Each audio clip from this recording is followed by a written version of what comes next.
Donc, exercice de mécanique quantique.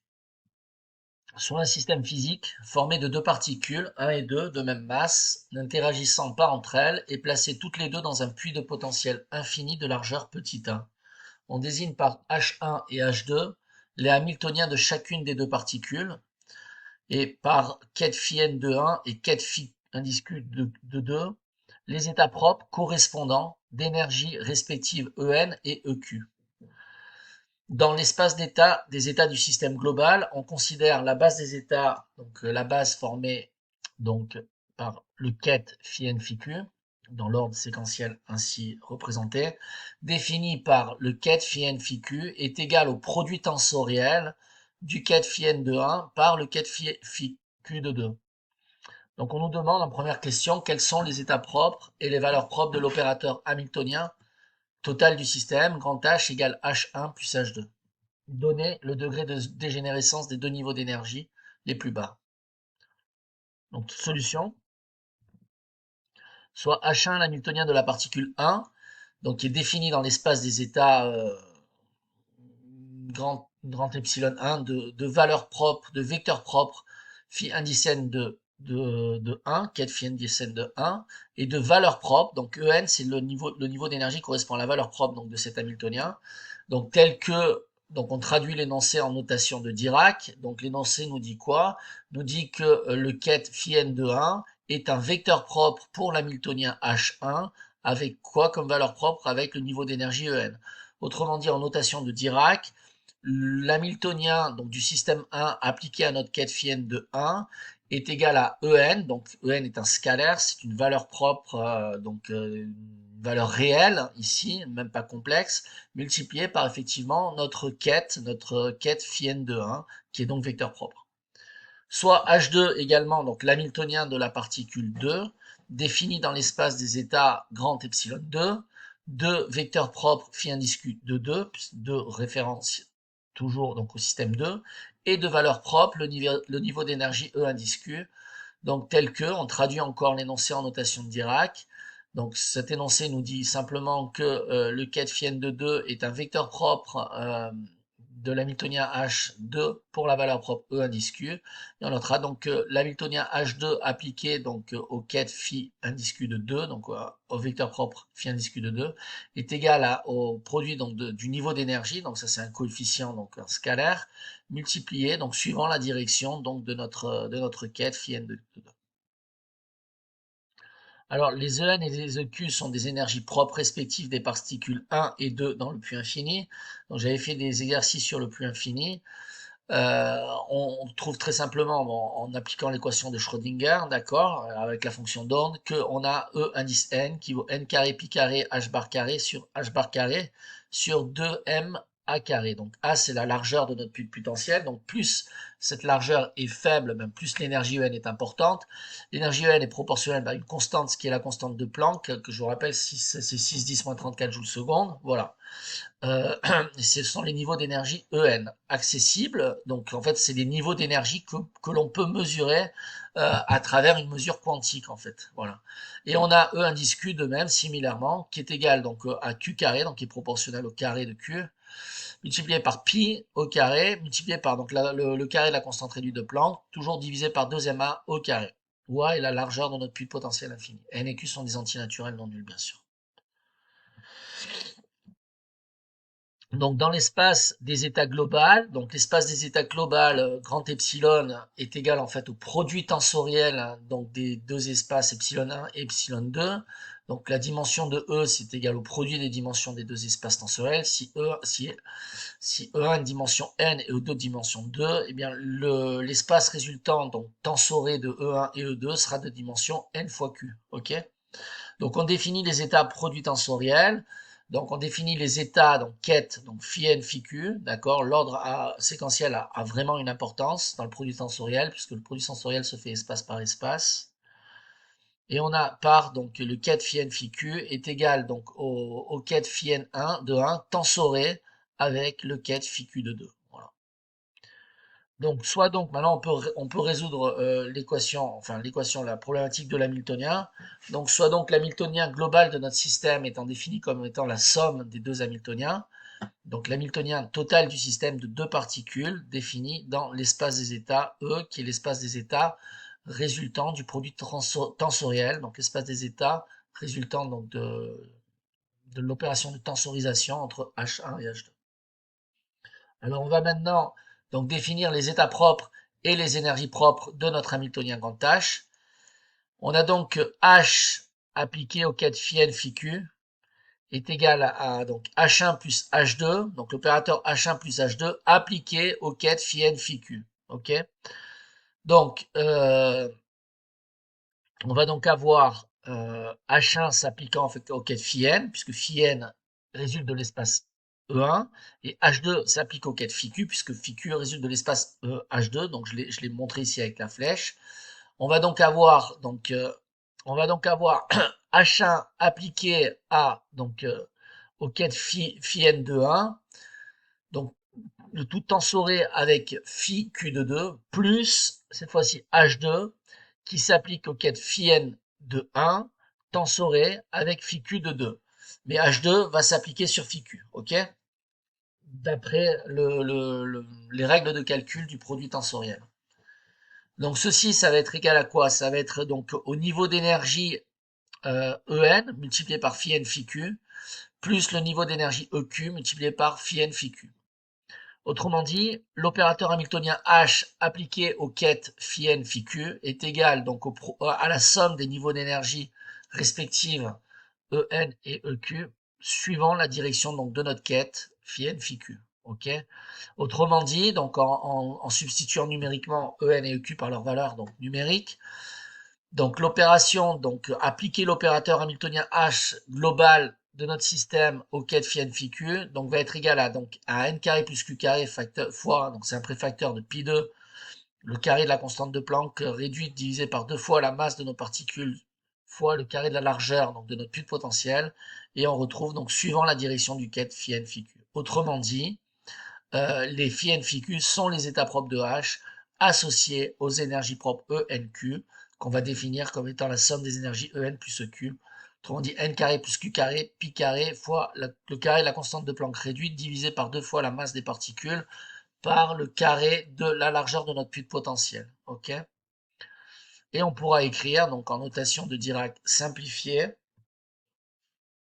que l'opérateur hamiltonien H appliqué au quête phi indice NQ est égal à, donc à l'énergie NQ, donc ainsi définie, suivant la direction de notre quête phi NQ. Voilà. Autrement dit, le vecteur phi NQ est un vecteur propre de l'hamiltonien global du système H associé à la valeur propre ENQ. Et donc, on pourra mesurer, en fait, d'un point de vue expérimental, quantiquement, les énergies ENQ.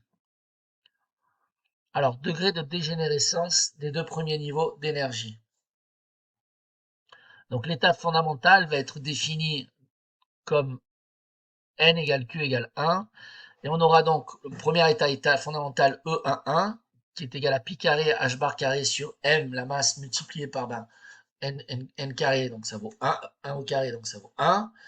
Et donc ce niveau d'énergie est non dégénéré car il correspond à une valeur propre unique, qui est la valeur propre phi 1, donc donnée par le quête phi 1, phi 1. Donc phi 1 pour le phi 1 donc du premier espace et phi 2 du phi 1 du deuxième espace. Ok. Donc ensuite on va avoir un premier état dit excité où n sera égal à 2, q est égal à 1 et on aura également n qui pourra valoir 1 et q qui pourra valoir 2. Et ainsi, on aura deux niveaux d'énergie. On aura le niveau d'énergie E12 qui sera égal au niveau d'énergie E21. Donc, on a une dégénérescence, donc deux fois une dégénérescence en énergie. Donc, ce niveau d'énergie est égal à 5 pi carré h bar carré sur 2m a carré et est atteint. Donc, il y a deux quêtes, il y a deux états possibles de notre système. L'état représenté par le quête phi 1, 2 et l'état représenté par le quête phi 2, 1. Autrement dit, deux états de notre système quantique pourront correspondre à une mesure de l'énergie 5 pi 2 h2 h bar carré sur 2m a carré. Et ce sont ces deux niveaux d'énergie E12, E21. Il y a donc une dégénérescence d'ordre 2 pour cet état. Alors maintenant, une deuxième question. on suppose que le système est à l'instant t égale 0 dans un certain état, donc qui est état qui résulte des combinaisons linéaires en fait des phi i, phi j. Hein. Autrement dit, on a le quête phi de 0 qui vaut 1 sur racine de 6 projeté, donc suivant le quête phi 1, phi 2, plus 1 sur racine de 3 projeté suivant le quête phi 1, phi 2, plus 1 sur racine de 6 projeté suivant le quête phi 2, phi 1, plus 1 sur racine de 3 projeté suivant le quête phi 2, phi 2. Alors on nous pose une première question. Quel est l'état du système à l'instant t? Alors solution, en fait à t égale 0, donc l'état du système est donné par phi de 0 est égal à C11 phi 11 plus C12 phi 22 plus C21 phi 21 plus C22 phi 22, d'accord? Où C11, C12 et C21 et C22 sont donc les coefficients respectifs suivant les projections des quêtes de base, d'accord? Donc, d'où l'importance de pouvoir écrire notre état comme combinaison linéaire des vecteurs propres de notre Hamiltonien, c'est-à-dire des vecteurs de base, et automatiquement, on en connaîtra l'évolution du système qui évolue donc de manière linéaire. Hein, c'est la propriété de la linéarité donc en quantique, et on aura que le quête phi de t sera donc égal donc à notre état initial, quête phi de 0, avec un préfacteur donc complexe qui est donné par c'est un facteur de phase, hein, qui est l'exponentielle de moins i grand h, donc l'opérateur hamiltonien, divisé par h bar, la constante de Planck réduite t. Ok, donc on a donc l'évolution de notre système. Autrement dit, on peut donc écrire phi de t sous la forme 1 sur racine de 6 exponentielle moins i e11 sur h bar t, suivant le cas de phi 1, plus 1 sur racine de 3 exponentielle moins i e12 sur h bar t, projeté suivant le cas de phi 12, plus 1 sur racine de 6 exponentielle moins i e de 1 sur h bar t, projeté suivant le cas de phi de 1, plus 1 sur racine de 3 exponentielle moins i e de 2 sur h bar t, projeté suivant le cas de phi de 2. Où on a e de 2, donc qui vaut 8 pi carré h bar carré sur 2m carré. Autrement dit, en substituant donc les valeurs d'énergie algébriques par leurs valeurs numériques, on obtient donc notre quête phi à l'instant t va évoluer donc suivant une combinaison linéaire des quêtes phi 1, phi 1,2 et phi 2,1, phi 2,2 avec les coefficients donc respectifs exponentielle moins i pi carré h bar sur m carré t sur racine de 6 pour le cas de phi 1, exponentielle moins 5 i pi carré h bar sur 2m carré t sur racine de 3 pour le cas de phi 1, 2, exponentielle moins 5 i pi carré h bar t sur 2m carré pour le cas de phi 2, 1, et exponentielle moins 4 i pi carré h bar t sur m carré, donc tout sur racine de 3 pour le cas de phi 2. Alors maintenant, on mesure l'énergie totale grand H. On nous demande quel résultat peut-on trouver et avec quelle probabilité. Donc soit le niveau d'énergie E1 qui est égal à pi carré h bar carré sur m carré. Donc ce niveau d'énergie va pouvoir se trouver avec comme probabilité. La probabilité, en fait, on la lit directement sur la combinaison linéaire. C'est en fait le module carré des coefficients complexes associés en fait à nos vecteurs de base. Puisqu'on a une combinaison linéaire, ces vecteurs sont des vecteurs de base donc orthonormés. Autrement dit, le produit scalaire donc du ket phi 1 par le bras associé à phi au ket phi 1 2, ça vaut 0. Le produit scalaire en fait du ket phi 1 2 associé au bras associé donc au ket phi 2, ça vaut 0. Et on a bien évidemment que tous les produits scalaires des phi ii ou phi ij, donc avec leurs bras associés eux-mêmes, ça vaut 1. Donc on a une base orthonormée, c'est pourquoi on a le droit de pouvoir écrire les probabilités sous cette forme des modules au carré, donc des coefficients. Autrement dit, P de 1, 2 qui est égal au module carré de C1, 1 qui est égal à 1 sixième, soit E de 1, 2 qui est égal à E de 2, 1, qui est égal à 5 pi carré h bar carré sur 2m carré, avec donc la probabilité P de E1, 2 qui est égal à E de 1, qui vaut donc la somme des deux probabilités, puisqu'il y a deux états en fait de notre système qui nous permettent d'obtenir une dégénérescence de niveau 2 pour ce niveau d'énergie. Donc on somme deux probabilités, donc ce sera le module carré de C1 2 plus le module carré de C de 1. Autrement dit, 1 tiers plus 1 sixième qui vaut 1 demi. Soit, donc, E de 2 qui vaut donc 4 pi carré h bar carré sur m1 carré. Donc, avec la probabilité P de E de 2 qui vaut module de C de 2 carré, donc qui est égal à 1 tiers, on vérifie bien que la somme de toutes les probabilités vaut 1. On nous pose ensuite la même question, mais au lieu de mesurer l'opérateur hamiltonien grand H résultant des deux systèmes, 1 et 2, ben on mesure simplement l'opérateur hamiltonien résultant du premier système. Donc, solution. Donc, les résultats de mesure de l'hamiltonien H1 sont ses valeurs propres En. Donc, sachant que chaque opérateur agit dans son espace, on a soit E1 qui vaut pi carré h bar carré sur 2m carré, dont les vecteurs propres d'énergie, ben, il y a deux vecteurs propres d'énergie. On a vu que c'était le vecteur propre, donc le ket phi 1, 1, et le vecteur propre noté ket phi de 2, donc qui sont donc deux fois dégénérés en énergie. Donc le P de 1 sera égal à module de C1 carré plus module de C1 2 carré, qui est égal à donc 1 sixième plus 1 tiers, 1 demi. Soit le deuxième niveau d'énergie E2, donc qui est atteignable pour qui peut résulter qui résulte potentiellement d'une mesure pour notre Hamiltonien, donc qui vaut 2 pi carré fois le carré de la constante de Planck réduite divisé par la masse de la particule par le carré de la largeur de notre puits de potentiel, donc deux vecteurs propres, donc les ket phi 1, 1 et ket phi 2, 2, donc deux fois dégénérés en énergie. Et donc, de même, on n'aura que P de E2, qui vaut donc la somme des modules carrés, C de 1 carré plus C de 2 carré, qui vaut 1 sixième plus 1 tiers, qui vaut 1 demi. Et on vérifie bien que la somme des probabilités vaut 1. Alors, question, montrer que le ket psi de 0, donc autrement dit l'état initial du système, donc à t égale 0, est un état produit tensoriel. Ensuite, lorsque le système est dans cet état, on nous demande de calculer les valeurs moyennes suivantes, donc de calculer donc, la valeur moyenne de l'hamiltonien pour le système 1, la valeur moyenne de l'hamiltonien pour le système 2, et la valeur moyenne du produit des deux hamiltoniens H1, H2. Ensuite, on nous demande de comparer donc, la valeur moyenne du produit des hamiltoniens des deux systèmes au produit des valeurs moyennes des hamiltoniens respectifs, et de comparer le résultat obtenu. Alors, solution. Montrons que le ket psi de 0 est un état produit tensoriel, c'est-à-dire qu'il existe deux états, notés psi1, donc vecteur psi1 de E1, de l'espace des états E1, et ket chi2, donc de l'espace des états E2, tel qu'on puisse écrire donc, le ket psi de 0 sous forme tensorée, c'est-à-dire sous forme tensorée, ket psi1, produit tensoré, ket psi chi2.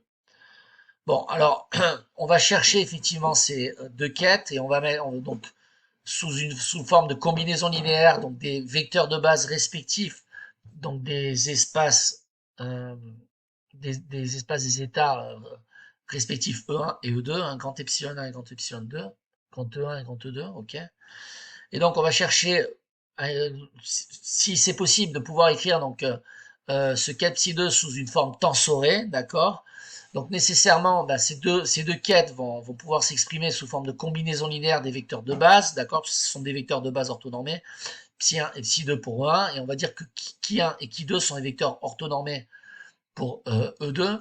Donc tout se résume à trouver en fait les scalaires ou les complexes, d'accord, les réels, les coefficients alpha 1, bêta 2, alpha 2, bêta 2. Donc si on peut les trouver, effectivement, on aura montré qu'on a mis notre vecteur de base sous une forme tensorée.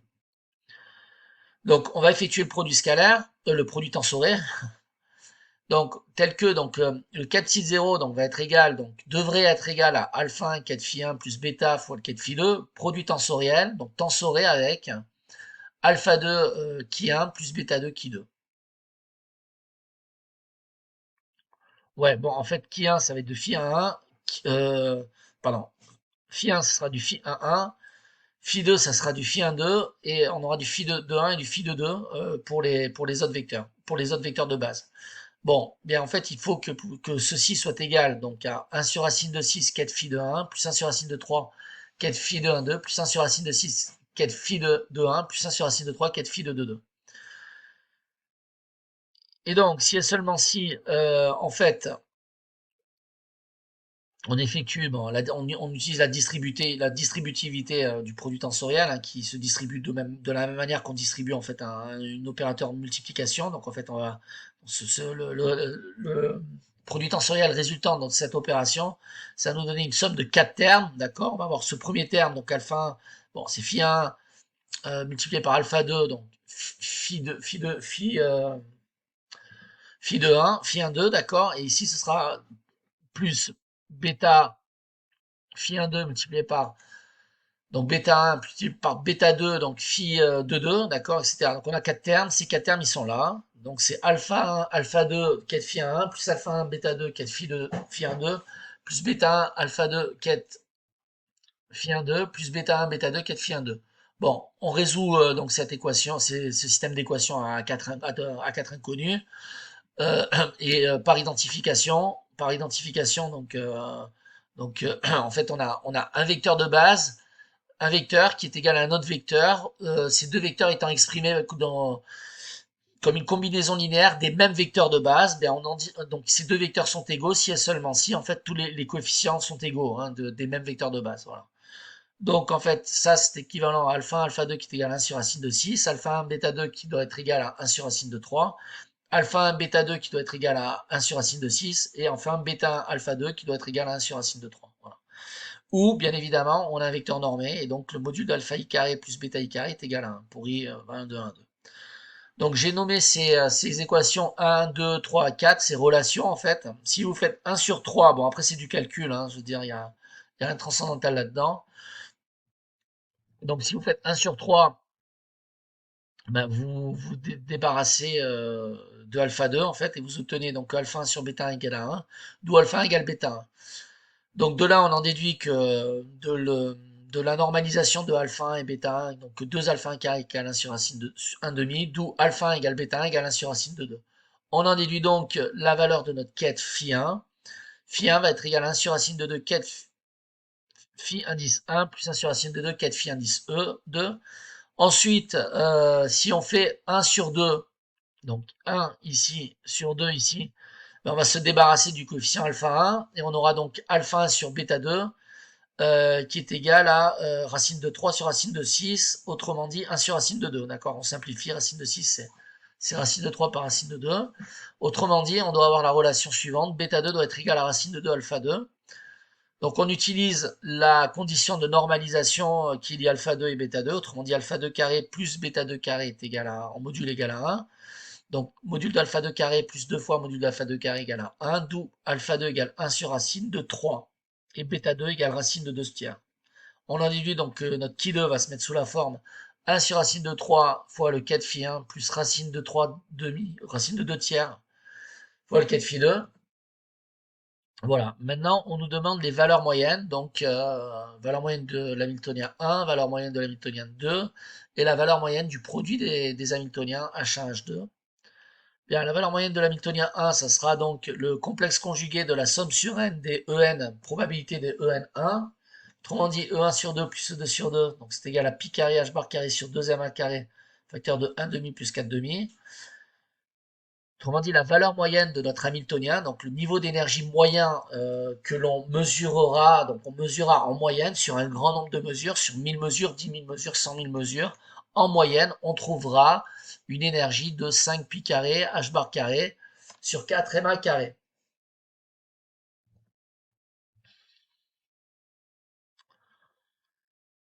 Alors, pour la valeur moyenne de H2, ben, H2 sera donc la somme donc, des valeurs moyennes atteignables dans l'état 2, pondérées par leur probabilité, hein, d'où la formule.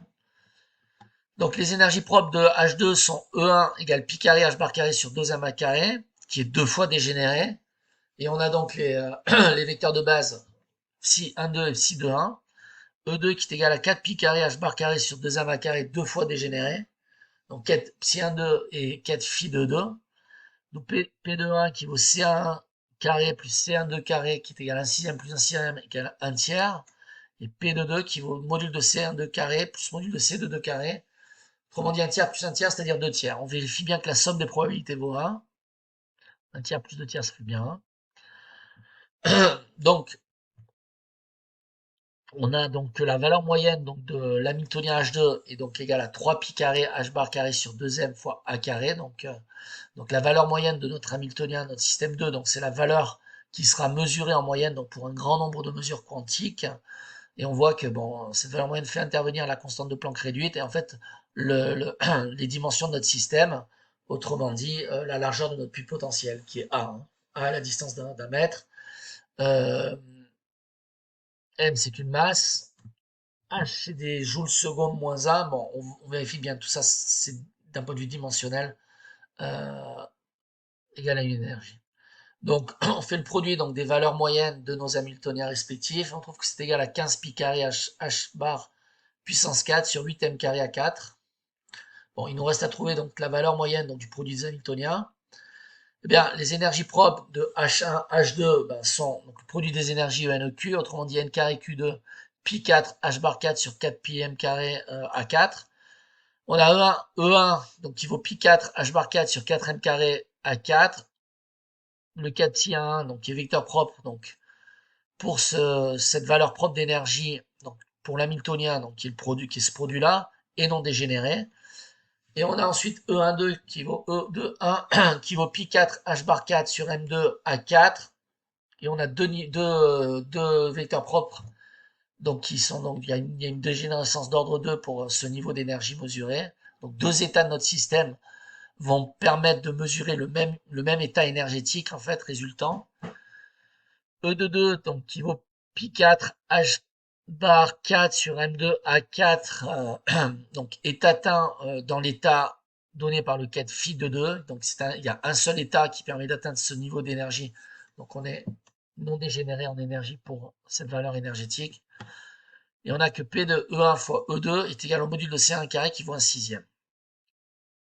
Donc de manière générique en fait, la valeur moyenne donc, du produit des hamiltoniens H1, H2 va être égale à la somme sur NQ en fait des énergies respectives. Donc c'est EN, EQ pondéré par leur probabilité P de ENEQ. Ok.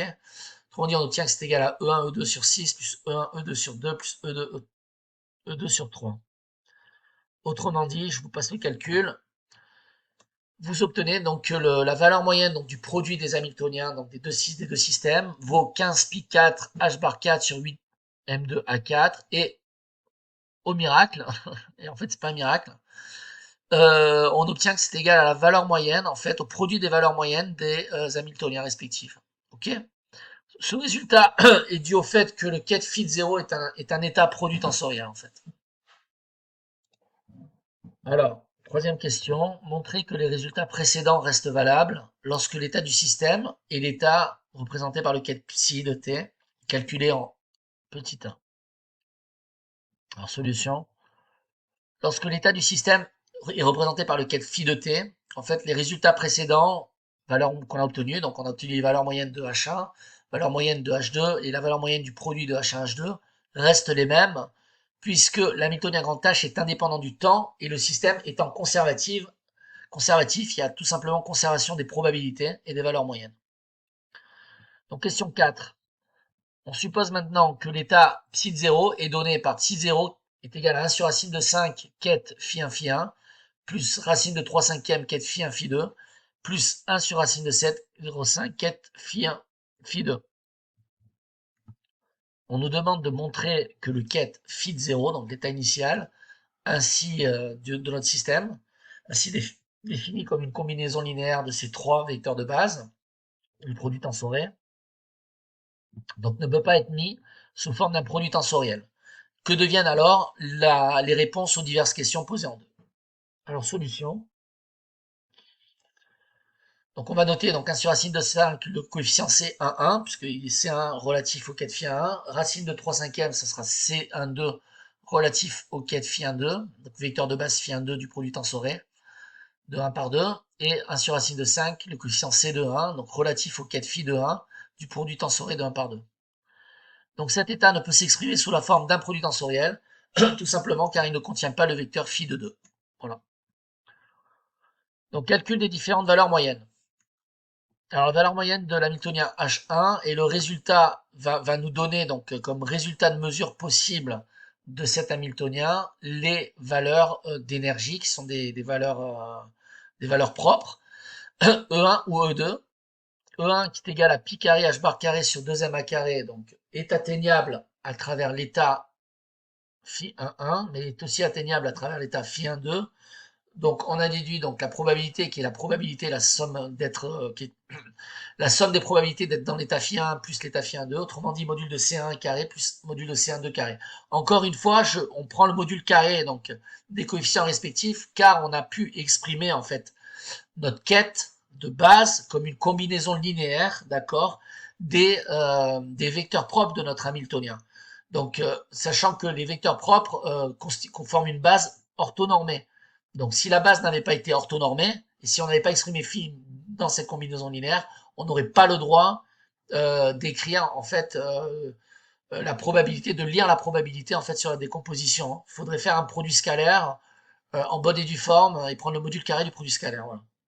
Ça, je pense que vous le savez à présent, puisque j'ai insisté de nombreuses fois, à de nombreuses reprises, dans des vidéos de cours sur la méca quantique et aussi d'exercices.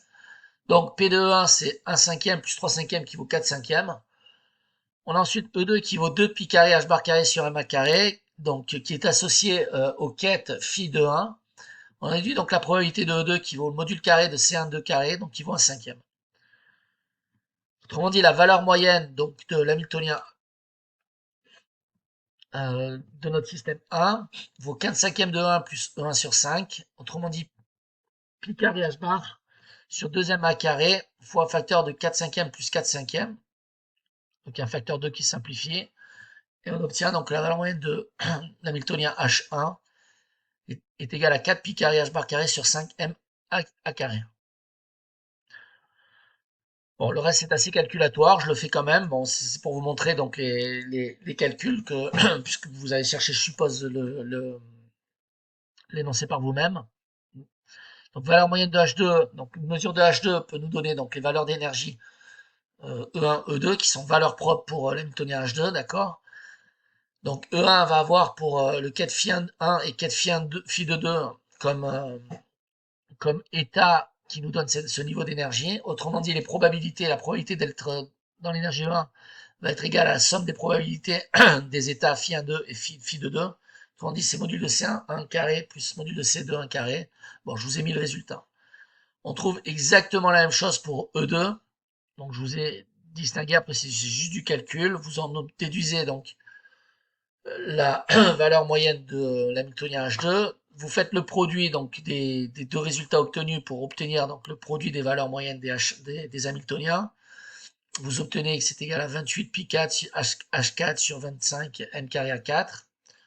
Ensuite, on procède de la même manière pour la valeur moyenne du produit H1 H2. Une mesure de H1 H2 va être donnée par les niveaux d'énergie E1 E2, E1 2 qui sont égales à E2 1, puisqu'il y a une dégénérescence d'ordre 2 pour ce niveau énergétique. Bon, vous en déduisez donc les probabilités que j'ai mises ici, voilà. Et donc l'intérêt en fait de tous ces exercices à la fin, c'est de montrer que dans ce cas spécifique, en fait, le produit des valeurs moyennes des hamiltoniens respectifs est différent de la valeur moyenne du produit des hamiltoniens. Donc ceci est dû au fait que le cas de psi de 0 n'est pas un produit tensoriel, en fait c'est un mélange statistique. Donc voilà pour cet exercice de mécanique quantique. J'espère qu'il vous a plu et qu'il est représentatif de ce que vous pouvez avoir dans des examens, dans des partiels de quantique, ou tout simplement que vous étudiez la quantique pour le plaisir. Voilà.